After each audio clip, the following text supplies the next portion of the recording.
Si Bato, ipangako ko sa iyo, ilalabas niya yan totoo kung ano man niya.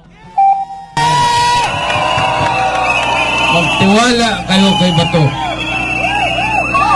PMAyer yan, mahusay na opisyal at straightforward sa buhay niya. Sa pinakamahabang panahon, he worked for me.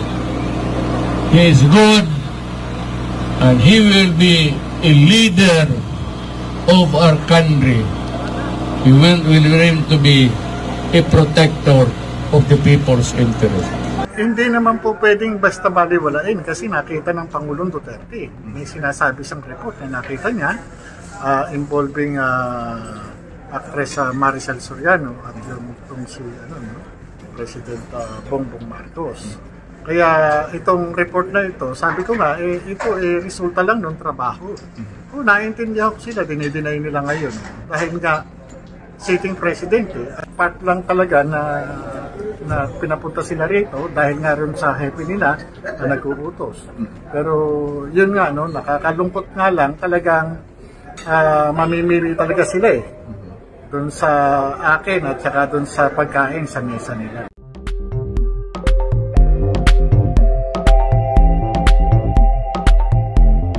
Sa gitna ng tumitinding isyu sa PDEA Leaks, kasabay ng paglabas ng mga impormasyong nagsasangkot sa mga kilalang personalidad, partikular ni Pangulong Marcos at Maricel Soriano, ay nararapat lang umano na mabigyan ng sapat na proteksyon ang dating PDEA agent na si Jonathan Morales, ayon sa isang international lawyer. Sa kabila ng mga hamon na ito ay nakita naman natin yung tatag ni Agent Morales, no, sa kanyang paninindigan at saka yung kanyang conviction. At makikita mo naman, ano naman ang motibo niya para magsinungaling. So talagang makikita mo rito yung tinatawag nating organikong ugali na isang bayani, isang tunay na bayani ng bayan. Ayan ay si Agent Morales. Humingi tayo ng panawagan dyan na sana ay ito na yung tamang pagkakataon ng bigyan ng proteksyon si Agent Morales. No? Kasi whether in the realm of possibility or probability, nanganganib po ang buhay ni Agent Morales. Kaya mabuhay ka, Agent Morales, matibay ka. Napapasalamat ang sambayan ng Pilipino. Kahit na mahirap ang kahihinatnan nito, isa kang dakilang whistleblower. Binigyang diin umano ni Jonathan Morales, na totoo ang nagkalat sa social media na PDEA Leaks document. Sa second hearing ng Senado, araw ng Martes, ay sinabi niya na tinangka siyang pigilan sa pagdalo dito, at sinabihan umanong malalagay sa alanganin ang kanyang buhay, ayon raw ni First Lady Liza Araneta Marcos. Gayunpaman, tiwalang-tiwala si dating Pangulong Rodrigo Duterte, na lalabas ang katotohanan sa investigasyon ni Senador Bato de la Rosa, patungkol sa PDEA Leaks issue. Kanina sir, nag-press con si Senator Trillanes, at sinabi po niya na itong hearing doon nyo ay part ng gestalt plan against PBB. Parang nagpapagamit lang po kayo. And si Digong daw po ay utak ng ouster plan kay BBM. Ano pong reaction? Alam mo, si Trillanes, naging senador yan, di ba? At alam niya na walang pwede makapagdikta dito sa Senado kung anong dapat gawin. Bakit niya sinasabi yan? Naiutusan ko, nakita ka niya, naiutusan ako. Hindi lang dinay, talagang nakakahiya ko yung statement na yan na inutusan ako. Never ako magpapagamit kahit kanino man. Wala akong makakagamit sa akin. Kaya nga sabi ko sa inyo, I have to maintain the objectivity in the conduct of this hearing because alam kong dalawang nag-uupugang pader dito, mahihipit tayo. But ano magawa ko? This is my job. This is my mandate. Kailangan gawin ko. Otherwise, I will be remiss of my duties kung hindi ako mag-conduct na investigation. Kaya ito kabigat na issue. Leakage ng mga PDEA classified documents. Hindi natin actionan. Remember, PDEA is under my being the chairman of Senate Committee on Public Order and Dangerous Drugs. nasa kuwan yan, nasa oversight function ko yan, under sa Antilia, drugs. Kaya, sabihin mo kasi ni Dr. Trillanes, kung siya pwede madiktahan ng mga kung sino mang gusto mag-utos sa kanya, yung mga yelo o sino mga partido niya na magagamit sa kanya, kung nagpagamit siya, never, sabihan mo, Senador Trillanes, kung ikaw isang senador na nagpapagamit sa iyong political party, sa iyong partido, para manira ng mga kalaban ninyo sa politika, wag ako, I can never be used. I swear to God, nobody dictated me. Nobody. Not even President Duterte. President Duterte, hindi tumawag sa akin.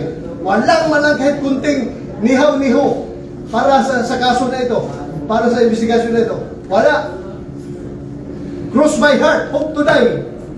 Tamaan ako ng kidlat ngayon kung ako'y tinawagan ni President Duterte. That's how frank I am to you. That's how honest I am to you.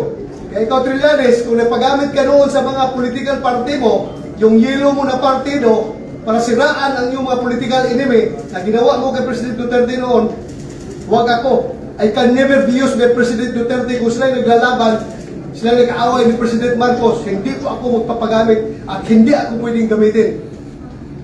Sir, so you're saying you will never be a part of any plot to oust the government? I am a rightist. I am a rightist. I don't want to destroy the existing establishment. Sumusunod po ako ng batas. Kung si Trillanes ay destabilizer, Senator Bato is ano ba opposite ng destabilizer? Stabilizer. I want a stable government. I want a stable dispensation.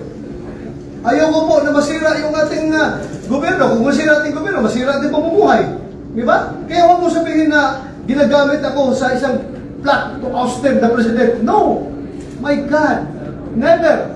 Kaya nga, sabihan mo si Trillanes, sabihan mo, kung ikaw nagpapagamit sa politika, ako, never ako magagamit na.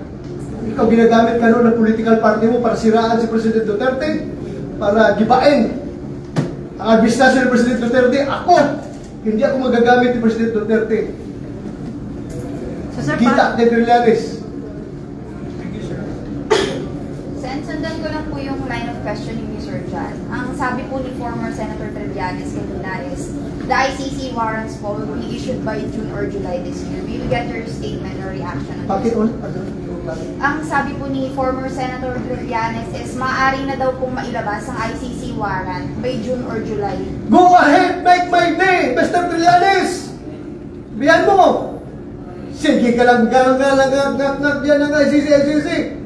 Sige! Go ahead! Kahit sumama ka pa, mag-serve ng warrant. Sumama ka, ikaw mismo magpusa sa akin. Sir, wala kang concern na baka bigla magbagong stand ng Marcos administration dito sa ICC, considering yung ginagawang investigation ngayon na nakafocus doon sa... I leave my faith to God. Ano sabihin ni Lord, na hanggang dyan ka lang, makukulong ka na, wala akong magawa. Basta ako, I cannot be remiss of my duty as the chairman of the Senate Committee on Public Order and Dangerous Drugs. Trabaho ko po yan. Hindi po ako pwede magbibingi-bingihan sa mga issue na yan. Yung PDEA leaks na yan. Hindi po ako pwede matutulog dyan. Trabaho ko yan. I am answerable to the Filipino people. Being answerable doesn't mean na magdidiin ka ng tao. We can be objective in our hearings. So sir, dun sa narinig nyo sa hearing today, malakas ba yung ebidensya na talagang may basihan na gumagamit ng illegal drugs sa Pangulo? That is very far from it's very far to be proved. Yung impormasyon pa lang yun. Impormasyon pa lang yun coming from a confidential informant. Hindi nga natuloy ang operation. Eh bakit mo sabihin ka agad na mapipin down mo yung presidente dyan? A mere information can pin down a sitting president? No! You cannot. Whatever public imagination na umiikot niya sa utak ng tao, you cannot just say na mapipin down mo yung tao dahil sa bad information. Napakalayo pa yan sa katotohanan. Napakalayo pa. Kaya in fairness to the President, hindi natin siya kinukundina. Hindi natin siya kinukundina. Whatever, kung ano mong iniisip na ngayon. Kaya, ang hirap nito sa sitwasyon ko, galit sa akin ang mga DDS. Bakit hindi ko daw didiinan yung investigasyon na ito? I'm just trying to be objective. At alam ko rin na galit sa akin ang Malacanang, bakit ako nagkakandak ng investigation? What do you expect? Masaya ka ba kung presidente ka, sitting president ka? Kinakandak yung investigation na madadama yung pangalan mo? Talagang mag-react ka negatively. Pero what can I do? I am just doing my job. Siguro kung meron akong hidden agenda na pabagsakin ang rehimeng Marcos, na gusto kong pabagsakin through this hearing, ayan, ibang usapan yan. But my God, that is not my agenda. Hindi po yan kasama sa agenda ko. Ang akin dito ay katotohanan patungkol sa PDEA leaks para na mahinto natin yung mga leakage na yan. Wala pa akong agenda na mag-giba ng tao. As I have said, I am rightist. I am a rightist. I want to maintain the present dispensation. Hindi pa ako kagaya Trillanes na destabilizer. Puro distab lang yung iniisip. And there's na nakita nyo na may basis pa para i-pursue yung investigation. Ha? Para i-pursue pa po yung investigation. Ano? May nakita pa kayo na mabigat na basihan para ipagpatuloy? Hindi naman mabigat na basihan. Kukunti na lang sir, para kumplito na lahat. May kunting mga tao na lang kailangan imbitahan natin na magbigay ng kanilang salaysay. Kasi pag sabihin mo mabigat na dahilan para gano'n, makasabi naman yun, austere plot yan na mabigat na dahilan na yan. No. Tapusin lang po natin, ayusin natin ang trabaho natin, makagawa tayo ng committee report. So sir, sino pa iniintay natin mga witnesses? Attorney Paquito Ochoa, yung management ng Rockwell, ano yung kundo niyan, pangalan? Rizal Towers. Well, kunin natin yung confirmation nila. Pero inamin naman din ni Marcelo Soriano na sa kanya yung unit na yun. At that time, 2012, sa kanya yun. So, confirm yung 46 dasi, sa kanya talaga, siya ang occupant na yan, ng tower na yan. So, yung bagong... Nabininta na daw niya. So, yung bagong allegation ni Morales na pinipigilan siya ng Eric Santiago at saka yung Kumar. Yun, ipapatawag kaya, ipatawag natin. Tama pala. Kasama yan sa ipapatawag natin. Yung si Umar at saka si Santiago.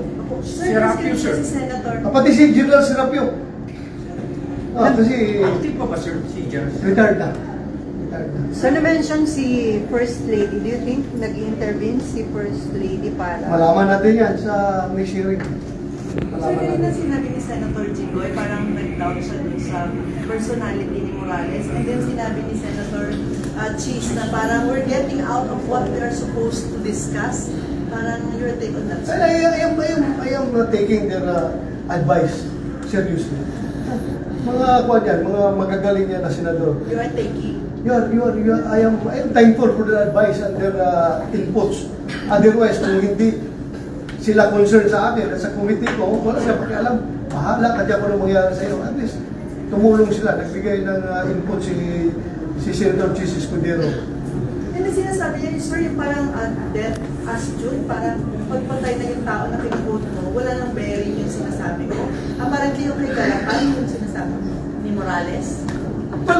For purposes of, sinasabi niya, gusto natin lang confirm. Nobody can confirm or deny dahil nga patay na si Galapan, di ba? Sa batas, hindi na, wala nang bearing yun. Wala nang bearing, pero since nga nabanggit niya, dahil alam operation yun pinigilan. So, Sir, Sir, malaman natin ang background bakit. Last time, di ba parang internally PDL lang eh, parang he said, she said yung nangyayari. Hindi sa? Does it warrant pa rin yung Senate investigation when in fact sila hindi magka-sundo? Well, as I have said, under my mandate, yung aking oversight function over PDEA, kaya nag-imbestiga tayo. Huwag mo naman i-clip yung aking powers as chairman of this committee. Huwag mo naman sana i-clip, no? So, concern lang tayo. And the people deserves to know. The people deserve to know. Sir, kanina yung sa kay Maricel Soriano, you only asked about the allegations of cocaine use, pero never natin pinatulan yung mga allegations na or alleged information na magkasama sila ni BBM doon na nag-cocaine sa... Hindi ko na nabanggit. Basta okay na sa akin na kinonfirm niya nga siya occupant noon. At dininay niya na hindi totoo daw yung informasyon na gumagamit siya ng cocaine. Pero tinanong ko rin siya na yung mayroong, di ba, nabalita doon na may dalawa siyang katulong na lumayas dahil binugbog daw niya dahil sa kanyang paggagamit ng cocaine. Sinabi nung mga katulong, di ba? Dininay niya. She has the right to deny. Sir, categorical ba yung denial niya? Kasi parang tanong nyo lang, ano yung masasabi mo dun sa nag-leak na document, sa nadadrag yung name niya? Parang sinabi lang niya, hindi ko yun nabasa, hindi ako nagbabasa, wala akong... So, para sa inyo, denial yun. So, categorical. Forgive me if tingin nyo, hindi ko masyadong nadidigdig si Maricel Soriano, ha? Kasi nakikita pa si Bertin siya, nanginginig siya yung magdating niya. Mamaya, kung diniinan ko rin masyado yung questioning, hinimatay doon sa hearing natin, what will that make of me? Pero sir, parang ruthless chairman yan. Walang pakiramdam sa tao na kinatatanong niya. Kaya ako, nagiging gentle ako sa kanya. What is important, sinabi niya na kanya yung unit at siya occupant ng Kundo unit doon sa Rockwell na nagiging subject ng casing and surveillance operations na nakalagay doon sa pre-ops na ginawa ni Morales. And what does that tell you na merong si Morales sinabi that adds credence to the claim of Morales na siya talaga gumawa noon. Tama yung ginawa niya. Then, inamin naman ni Maricel. Si Maricel ang subject doon. At saka si politician Bongbong Marcos. Dalawa sila, subject doon. Tapos, ang address, yung unit, the same unit. At inaamin ni Maricel na sa kanya yung unit na yun. So that gives credence to the pre-ops na ginagawa ni Morales. Pero about sa drug use na, it should be, alam ko yun, yung essence of isa. Well, ang drug use, malayo masyado. Kung gusto natin yung drug use, ipo-convict natin beyond reasonable doubt. Doon na sa korte na yan, naabot yung... Kasi tayo dito, we are conducting an investigation in aid of legislation. Hindi po tayo nagpipinda ng tao dito, hindi po tayo nagkaakusa or nagkukundina ng tao for drug using. No. Natin dito is makakamot tayo ng policy. Legislation in aid of legislation. Ano na yung nakita natin policy doon? Dagdagan yung punishment, yung penalty doon sa mga tao na magawa ng leakage ng mga classified documents. Mayroon tayong dalawang batas na in existence ngayon, penalizing such act, yung graft and corrupt practices at saka yung Graft and Corrupt Practices Act and the Code of Ethical Standard, Code of Conduct and Ethical Standards of public officials and employees. So siguro, hindi masyado nagamit as far as linkage of classified documents there para hindi masyadong yung batas yun. Dagdagan natin ang ngipin yung batas. So sir, talagang walang parang direkta o categorical na denial kasi hindi na purso kung are you using yung kay Maricel, parang dahil hindi nyo na na-pursue, parang hindi naging klaro yung denial niya kung para saan yun. Klaro na denial yan. Denial sa paggamit, sir. Oo, nag-deny siya. Ano gusto mo? Kukontempt natin siya for lying? Wala man tayong ebidensya to the contrary. Information lang naman yun from coming from a confidential informant na merong drug use na nangyayari doon sa unit niya, sa condo unit niya. So, Hanggang doon lang tayo talaga. Sir, mas na-raise kanina, sir, yung, di ba sir, na-offer daw na kay Morales na how about conduct an executive session na kayong dalawa lang para masabi niya na kung sino ba yung informant? Eh wala na siya, sabihin lang niya, walang daw, yung kasarian lang, yung gender lang ng mga informant, yung pangalan, hindi niya maalala daw eh. O kaya nga, paano natin nabibigyan ng credence if yung informant hindi na alam ko, kaya ka tinatanong ko siya kanina eh. Sa amin mga operator, lalo-lalo na mag-drug operator ka, hindi sa mortal sin, na ilaglag mo yung confidential informant mo dahil mawawalan ka na ng credibilidad sa yung confidential informant. Kaya alam ko, duda ko lang ito ha, this is my opinion. Tinatago lang niya yung pangalan ng ayaw niyang sabihin nila naawa siya sa informant. Ayaw niya ilaglag. Pero sir, hindi naman kayo nagduda pa doon kay Morales kasi ibang congressman dinidikdik na siya na questionable yung credibility. Nandiyan na yan. Questionable yung kanyang pagkatao dahil nga, 2 beses siya na dismiss sa serbisyo. Pero, pagdating doon sa punto, yung papel na yun, hindi mo rin pwede siyang sirain na he's not telling the truth. Sir, what about... Kasi kita ko naman tayo papel, totoo yung papel na nakasulat na yun. At saka, di ba sinabi pa niya na si President Duterte daw mismo, nakakaalam niya sa report na yan. Yun ang sabi niya. Si President Duterte, ikipagtilin na. Pero ayaw pa natin, ayaw po nang hantong tayo aabotin, imbestigan ng mga aabot pa tayo doon, mapolitika yung ating hearing. Paano sir, ano yung opinion ni Senator Jinggoy, nakita niya na tingin daw niya baka si Morales din naman yung nag-leak nito mga gawa? Na? Siya, si Morales. Posible. Pwede ha. I am not telling you na hindi siya, pero pwede rin. One of the possibility. Posible rin eh, ibang tao. So sir, ibig sabihin, hindi rin siya off the hook sakaling magkaroon ng kaso. Yeah, kung ma-prove natin na siya, then he's not off the hook. Sir, halimbawa yung asset niya, walang credibility, nalaman niya, hindi niya lang maituro kasi baka possible nagkamali yung asset niya. Anything can happen. You can imagine whatever you want to imagine, but the fact remains that as far as I'm concerned, yung papel niya na pre-ops at saka yung authority to operate, ako tanungin niyo, totoo talaga yun. Ang tanong lang ngayon ay kung sino ang may hawak ng papel na yun, sino nagtago at sino nagkalat sa media. Kasi, ano ayun, so nag-leak na. So, may violation doon kasi hindi in-honor yung confidentiality. Yes. Pero panagutan yung nagkalat yan. Sir, kasi di ba yung media, minsan nakakakuha kami ng leak information that eventually nagkakaroon ng changes in policy. So baka hindi mo masyadong makiklip naman yung pwede namin makuhang storya kung magkakaroon ng legislation against leakage of documents. Well, tingnan natin kung ano i-sacrifice natin.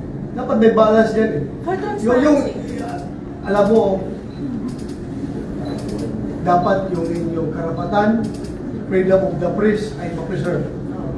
At the same time, yung national interest at national security ng ating bansa ay ma-maintain din. So, tingnan, we will strike a balance in our crafting of policies. Titingnan natin kung paano natin i-balance yan. I am not telling you that I'm going to sacrifice your right to freedom of the speech, freedom of the press. No. Babalasan din, tingnan natin yan. Kaya nga tayo, dadaan pa yan sa matinding debate. Mamaya, patawag kami sa Senate hearing kung nakakuha kami ng leaked documents. Mag-ingat ka rin. Sir, babala pa yun. Mag-ingat. Hindi. Mag-ingat para hindi ka magka-problema. I-verify na lang, i-verify. Last question. Sir, sabi ni Senator Trillanes, ilalabas na daw po yung warrant of arrest. Sige na! Share ka!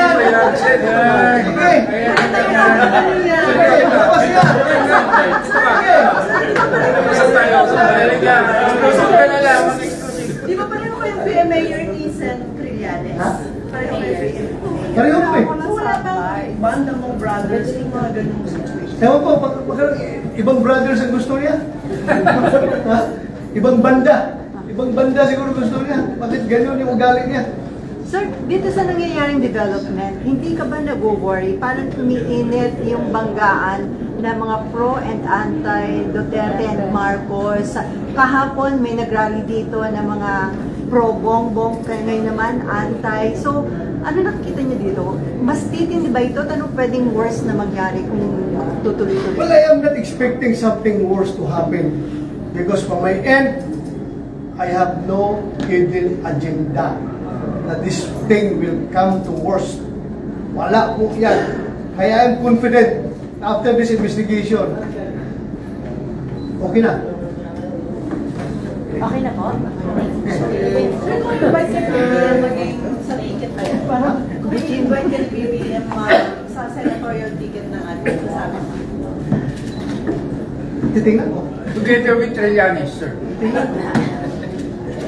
So, sir, hindi ka na-worry maapektuhan ang inyong candidacy sa this? Well, I serve at the pleasure of the people, of the Filipino people. Kung ayaw nila yung ginagawa ko ngayon, then so be it. Wala tayong magawa. Hindi na type yung ginagawa kong investigasyon. Okay lang. Okay lang. Hindi ako mamimilit. Bakit ako mamimilit kung ayaw ninyo? Di ba? Pero gusto mo lang naman mag-serve. Ang akin lang naman is gampanan habang inilik niyo ako bilang senador at chairman ng Public Order, Committee on Public Order and Dangerous Drugs, gampanan ko yung aking mandato. Trabaho ko yan. I don't want to be branded as somebody who is remiss on his duties as the chairman of this committee. Yun po sa akin, kung ayaw nyo, kung tingin nyo, hindi maganda yung ginagawa ko, accept it. I leave it up to the people. Kung ayaw nyo, wala akong problema. Uuwi ako ng Davao at mag-relax ako. I will play with my apo. Papalitan ka doon ni Trillanes. Ha? Papalitan ka doon ni Trillanes. Sige, walang problema. Bakit siya? Dati naman sa senador eh. Pwede siya pumalit. Walang problema. Sir, ano yung lalito ang bayan? Kung sino gusto nila?